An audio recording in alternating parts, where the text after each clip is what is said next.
आखिर राम मंदिर के निर्माण में ऐसा क्या मिला जिसकी इतनी ज्यादा चर्चा हो रही है? जब नासा के वैज्ञानिकों को इन चीजों के बारे में पता चला तो वह भी हैरान रह गए। और सबसे बड़ी बात की, जब आपको इनके बारे में पता चलेगा तो आपके भी रोंगटे खड़े हो जाएंगे। एक बात और की, इस वीडियो को देखने के बाद आप भी अपने आप पर हिंदू और सनातनी होने पर बहुत ज्यादा गर्व करोगे। आखिरकार कई सालों के इंतजार की घड़ी अब खत्म हो चुकी है और राम मंदिर भी बनकर तैयार हो चुका है। अब लोग 22 जनवरी का इंतजार कर रहे हैं, क्योंकि इस दिन की भारत के लोगों को ही नहीं बल्कि दुनिया के लोगों को इंतजार है। लोग राम लल्ला की स्थापित होने वाली मूर्ति को देखकर झूम उठेंगे, क्योंकि इस दिन के बाद राम मंदिर के दरवाजे हमेशा के लिए भक्तों के लिए खोल दिए जाएंगे। इस मूर्ति को बनवाने के लिए देश के 3 सबसे बड़े मूर्तिकारों को बुलवाया गया है, और जो भी भक्त इस ऐतिहासिक पल को अपनी आंखों से निहारेगा वह जीवन मरण के बंधन से मुक्त हो जाएगा। क्योंकि यह तो आपको पता ही होगा कि 22 जनवरी 2024 को राम मंदिर में रामलाल की मूर्ति की प्राण प्रतिष्ठा होगी। लेकिन यह मंदिर तो बनकर भले ही तैयार क्यों ना हो गया हो, लेकिन इसके निर्माण के समय कई ऐसे चमत्कार हुए हैं, उसे देखकर मंदिर के पड़ती समेत कई लोग दंग रह गए हैं। यहां तक इन चीजों को देखकर नासा के वैज्ञानिकों ने तो अपना सर ही पकड़ लिया है, और तो और वह एक ऐसी गहरी सोच में पड़ गए हैं कि मानो उन्होंने कोई भयानक चीज देख ली हो। आज की इस वीडियो में हम राम मंदिर के बनते वक्त हुए उन चमत्कारों और रहस्यमयी चीजें के बारे में आपको बताएंगे, जिसे सुनकर शायद आप भी यकीन ना कर पाओ। आपको बता दें कि जब यहां मंदिर निर्माण का काम चल रहा था तब एक 1200 खांभों की ड्राइंग तैयार करवाई गई और अमेरिका से एक विशिष्ट वैज्ञानिकों की टीम को बुलवाया गया ताकि वे इसका निरीक्षण करके होने वाली हर एक कमियों को दूर कर दे और राम मंदिर की शान में 4 चांद लगा दे। लेकिन जैसे ही राम मंदिर के निर्माण के वक्त वहां की धरती को खुद गया, तब उस धरती से एक ऐसी वस्तु निकली कि उसे BCC देखकर सभी के होश उड़ गए। और उसे चमत्कारी और दिव्या वस्तु ने न सिर्फ उन वैज्ञानिकों के होश उड़ाए बल्कि भारत सरकार को भी हिलाकर रख दिया, जिसके बाद तुरंत एक कमेटी बनाई गई और उसकी जांच के लिए लगा दी। लेकिन उसके बाद कुछ ऐसा हुआ कि वे सभी भी प्रभु श्री राम के भक्त बन गए। दरअसल यह बात है राम मंदिर के निर्माण के समय की, जब अमेरिका से थॉमस नाम के एक वैज्ञानिक भारत में राम मंदिर निर्माण कार्य के दौरे पर आए हुए थे। यहां आकर उन्होंने देखा कि राम मंदिर का निर्माण कार्य तो काफी चल रहा है, जिसके बाद उन्होंने अपना रूटीन काम फिर से करना शुरू कर दिया और अपना काम करना शुरू कर दिया। अपने काम करने के दौरान जैसे ही उनकी नजर मंदिर परिसर की तरफ गई तो उन्हें एक ऐसी जगह दिखाई जहां पर वहां धरती नरम पड़ी हुई थी। देखने में वह धरती वहां की जगह से पूरी अलग ही दिख रही थी। थॉमस को अपनी अंतरात्मा से कुछ अलग सी प्रेरणा मिलने लगी और तुरंत थॉमस ने अपने मजदूरों को वहां की खुदाई करने को बोल दिया। एक बार के लिए तो मजदूर भी हैरान हो गए कि ऐसी धरती की वह खुदाई क्यों करवा रहे हैं, लेकिन मजदूरों को तो उनका ऑर्डर मानना ही काम था, इसलिए उन्होंने बिना कुछ सवाल किए खुदाई शुरू कर दी। जैसे ही वहां पर खुदाई शुरू हुई, कुछ ही देर बाद उस धरती से पानी का प्रवाह शुरू हो गया। उस बहते हुए पानी को देख खुदाई करने वाले मजदूर परेशान हो गए, क्योंकि पानी के अंदर खुदाई करना मुश्किल ही नहीं बल्कि नामुमकिन सा हो जाता है। लेकिन जब इस पानी का सर्वेक्षण किया तो पता चला है कि यह पानी तो पास ही में बह रही सरयू नदी का पानी है। वे लोग यह समझ नहीं पाए कि यह माता सरयू का आशीर्वाद है कि वह खुद राम मंदिर की निर्माण में सहयोग कर रही थी। इस पानी ने सभी वैज्ञानिकों को एक गहरी सोच में धकेल दिया।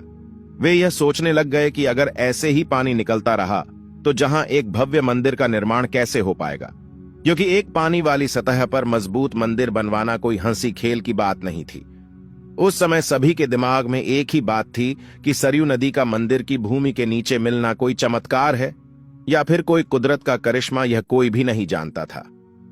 आखिरकार जब कोई भी समाधान नहीं मिला तब सभी मिलकर श्री राम से प्रार्थना करने लगे, क्योंकि जाहिर सी बात थी जब तक वो माता सरयू के पानी की धारा बंद नहीं होगी तब तक आगे का काम शुरू नहीं किया जा सकता था। लेकिन अगले ही दिन श्री राम ने उनकी पुकार सुन ली और माता सरयू का पानी स्वतः ही बंद हो गया और एक बार फिर राम मंदिर का निर्माण कार्य जोरों शोरों से शुरू हो गया। और यह काम इस कदर चला कि अब यहां अपने अंतिम छोर पर पहुंच चुका है, या यूं कहें कि यह पूरा तैयार ही हो गया है और 22 जनवरी को यहां श्री राम की प्राण प्रतिष्ठा भी की जाएगी। यह मंदिर इतना भाव बना है कि इस देखने के लिए भारत सरकार ने यहाँ पर एक अंतर्राष्ट्रीय हवाई अड्डा भी बनवाया है, ताकि देश और दुनिया के लोग सीधे ही यहाँ पर आ सके और इसे देख सकें। यह मंदिर तो आप कभी भी देख सकते हैं, लेकिन अब सवाल यह है कि जब पुराने समय में यहाँ पर राम मंदिर था, वह कैसा दिखता था, जिसे तोड़कर बाबर ने बाबरी मस्जिद बनाई थी। उसे राम मंदिर का निर्माण आखिर किसने किया था? क्योंकि यह रहस्य आज तक सीमित लोगों को ही पता है, ज्यादातर लोगों को इसके बारे में कुछ भी मालूम नहीं है। तो चलिए, आज मैं आपको इसका पूरा रहस्य इस वीडियो के माध्यम से बता देता हूं, तो बने रहेगा हमारे साथ वीडियो में एंड तक। आखिर उस समय भगवान राम की नगरी अयोध्या को किसने बनाया था? यह पवित्र नगरी हिंदुओं के लिए बहुत ही ज्यादा महत्वपूर्ण है, क्योंकि यहां पर स्वयं प्रभु श्री राम का जन्म हुआ था, इसलिए इसे राम जन्मभूमि भी कहते हैं। इतिहासकारों के अनुसार कौशल प्रदेश की प्राचीन राजधानी अवध को कालांतर में अयोध्या और बौद्ध काल में साकेत कहा जाने लगा। अयोध्या मूल रूप से मंदिरों का शहर था। हालांकि यहां खुदाई के वक्त आज भी हिंदू, बौद्ध एवं जैन धर्म से जुड़े मंदिरों के अवशेष देखे गए, जिसमें खंभों से लेकर हिंदू आकृतियां बनी हुई थीं। अयोध्या नगरी में होने का वर्णन भी वाल्मीकि रामायण में मिलता है। कहते हैं कि भगवान श्री राम के जल समाधि लेने के पश्चात अयोध्या कुछ काल के लिए उजाड़ सी हो गई थी, लेकिन उनकी जन्मभूमि पर बना महल वैसे का वैसा ही था। भगवान श्री राम के पुत्र कुश ने एक बार पुण्य राजधानी अयोध्या का पुनर्निर्माण कराया। इस निर्माण के बाद सूर्यवंश की अगली 44 पीढ़ियों तक इसका अस्तित्व आखिरी राजा महाराजा बृहदबल तक अपने चरम पर रहा। कौशल राज बृहदबल की मृत्यु महाभारत युद्ध में अभिमन्यु के हाथों हुई थी। महाभारत के युद्ध के बाद अयोध्या उजड़ सी हो गई, मगर श्री राम जन्मभूमि का अस्तित्व फिर भी बना रहा। इसके बाद यह उल्लेख मिलता है कि ईसा के लगभग 100 वर्ष पूर्व उज्जैन के चक्रवर्ती सम्राट विक्रमादित्य एक दिन आखेट करते करते अयोध्या पहुंच गए। थकान होने के कारण अयोध्या में सरयू नदी के किनारे एक आम के वृक्ष के नीचे वे अपनी सेना सहित आराम करने लगे। उस समय यहां घना जंगल हो चला था, कोई बसावट भी यहां नहीं थी। महाराज विक्रमादित्य को इस भूमि में कुछ चमत्कार दिखाई देने लगे। तब उन्होंने खोज आरंभ की और पास के योगी व संतों की कृपा से उन्हें झांत हुआ कि यह श्री राम की अवध भूमि है। उन संतों के निर्देश से सम्राट ने यहां एक भव्य मंदिर के साथ ही कूप, सरोवर, महल आदि बनवाए। कहते हैं कि उन्होंने श्री राम जन्मभूमि पर काले रंग के कसौटी पत्थर वाले 84 स्तंभों पर विशाल मंदिर का निर्माण करवाया था। इस मंदिर की भव्यता देखते ही बनती थी। विक्रमादित्य के बाद के राजाओं ने समय समय पर इस मंदिर की देखरेख की। उन्हीं में से एक शुंग वंश के प्रथम शासक पुष्यमित्र शुंग ने भी मंदिर का जीर्णोद्धार करवाया था। पुष्यमित्र का एक शिलालेख अयोध्या से प्राप्त हुआ था, जिसमें उसे सेनापति कहा गया है तथा उसके द्वारा 2 अश्वमेध यज्ञों के किए जाने का वर्णन है। अनेक अभिलेखों से झांत होता है कि गुप्त वंशीय चंद्रगुप्त द्वितीय के समय और तत्पश्चात काफी समय तक अयोध्या गुप्त साम्राज्य की राजधानी थी। गुप्तकालीन महाकवि कालिदास ने अयोध्या का रघुवंश में कई बार उल्लेख किया है।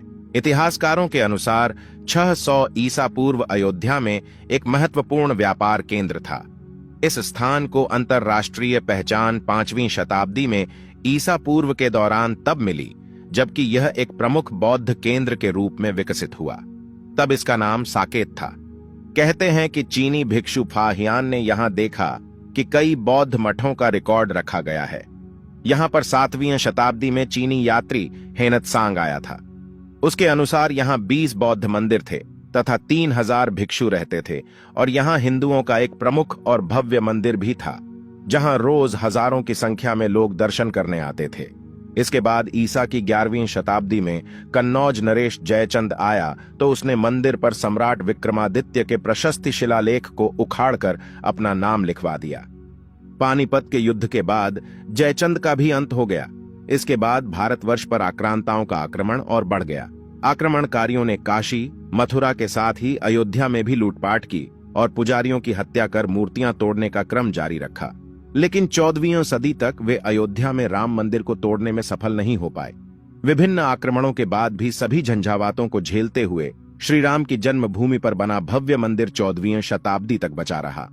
कहते हैं कि सिकंदर लोदी के शासनकाल के दौरान यहां मंदिर मौजूद था। 14वीं शताब्दी में हिंदुस्तान पर मुगलों का अधिकार हो गया और उसके बाद ही राम जन्मभूमि एवं अयोध्या को नष्ट करने के लिए कई अभियान चलाए गए। अंततः 1527 से 28 में इस भव्य मंदिर को तोड़ दिया गया और उसकी जगह बाबरी ढांचा खड़ा किया गया। कहते हैं कि मुगल साम्राज्य के संस्थापक बाबर के एक सेनापति ने बिहार अभियान के समय अयोध्या में श्री राम के जन्म स्थान पर स्थित प्राचीन और भव्य मंदिर को तोड़कर एक मस्जिद बनवाई थी, जो 1992 तक विद्यमान रही। बाबरनामा के अनुसार 1528 में अयोध्या पडीडी ढाव के दौरान बाबर ने मस्जिद निर्माण का आदेश दिया था। अयोध्या में बनाई गई मस्जिद में खुदे 2 संदेशों से इसका संकेत भी मिलता है। इसमें एक खास तौर से उल्लेखनीय है। इसका सार है, जन्नत तक जिसके न्याय के चर्चे हैं, ऐसे महान शासक बाबर के आदेश पर दयालु मीर बकी ने फरिश्तों की इस जगह को मुकम्मल रूप दिया। हालांकि यह भी कहा जाता है कि अकबर और जहांगीर के शासनकाल में हिंदुओं को यह भूमि एक चबूतरे के रूप से सौंप दी गई थी, लेकिन क्रूर शासक औरंगजेब ने अपने पूर्वज बाबर के सपने को पूरा करते हुए यहां भव्य मस्जिद का निर्माण कर उसका नाम बाबरी मस्जिद रख दिया था। लेकिन अंत में बाबरी मस्जिद का भी विध्वंस कर दिया गया और इस जमीन पर कई वर्षों तक कैसे चलता रहा और अंत में यह जमीन हिंदुओं को सौंप दी गई, जिस पर आज श्री रामलाल का भव्य मंदिर बनकर तैयार हो चुका है। और 22 जनवरी को यहां पर प्राण प्रतिष्ठा भी कर दी जाएगी, जिसकी तैयारी अब वैसे अगर आप में से कोई अयोध्या निवासी है तो हमें अयोध्या के बारे में कमेंट में जरूर बताना और ऐसी ही जानकारी को जानने के लिए चैनल को सब्सक्राइब करना मत भूलिएगा। धन्यवाद।